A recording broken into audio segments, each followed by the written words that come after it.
3y का cube. अब इससे कम किस में पावर है, -y², एंड देन -7y -1/2। तो इसमें जिसका पावर सबसे ज़्यादा था उसको मैंने पहले लिख दिया, फिर उससे कम वाले टर्म को लिखा, फिर उससे भी कम वाले टर्म को लिखा, एंड डिक्रीज करते गया है पावर, है ना। या हम ऐसे भी लिख सकते हैं, सबसे पहले हम -1/2 को लिख सकते हैं क्योंकि इसमें जो हमारा वेरिएबल है उसका पावर क्या है, 0 है। देन आफ्टर हम -7y लिख सकते हैं क्योंकि इसमें y का पावर 1 है। देन आफ्टर हम -y² को लिख सकते हैं, इसमें y का पावर 2 है।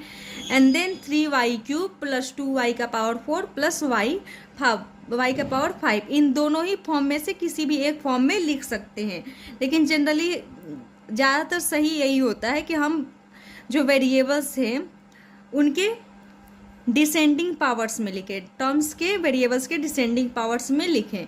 अब जैसे इससे हमें स्टैंडर्ड फॉर्म में कन्वर्ट करना हो तो सबसे पहले हम देख लेंगे कि इसमें जो हमारे टर्म्स हैं उनके वेरिएबल्स का पावर क्या है। तो इसमें y का पावर 1 है, इसमें y का पावर 6 है, इसमें y का पावर 8 है, एंड इसमें y का पावर 0 हम लिख सकते हैं। तो सबसे ज़्यादा पावर किसमें है, 3y का पावर 8। तो हम सबसे पहले इस वाले टर्म को लिख देंगे।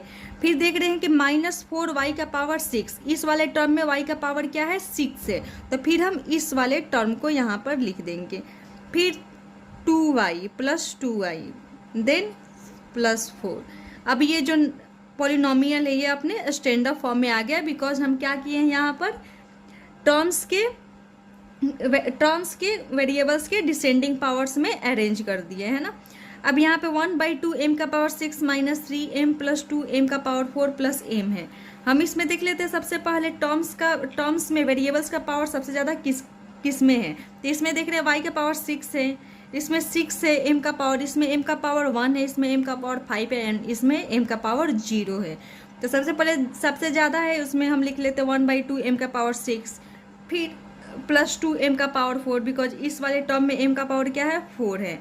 देन -3m, इस वाले टर्म में m का पावर 1 है, प्लस 9, इस टर्म में x का पावर 0 है। इट मीन्स कि ये कॉन्स्टेंट टर्म है।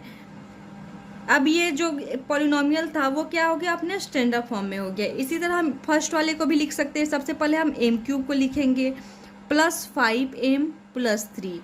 इट मीन्स कि हम सबसे पहले टर्म्स देख लेंगे, उनमें वेरिएबल्स का पावर देख लेंगे, फिर उनके पावर्स के डिसेंडिंग ऑर्डर या असेंडिंग ऑर्डर, इन्हीं दोनों में से किसी भी फॉर्म में लिख देंगे, मतलब अरेंज कर देंगे, तो वो क्या हो जाएगा, पॉलिनोमियल स्टैंडर्ड फॉर्म में कन्वर्ट हो जाएगा।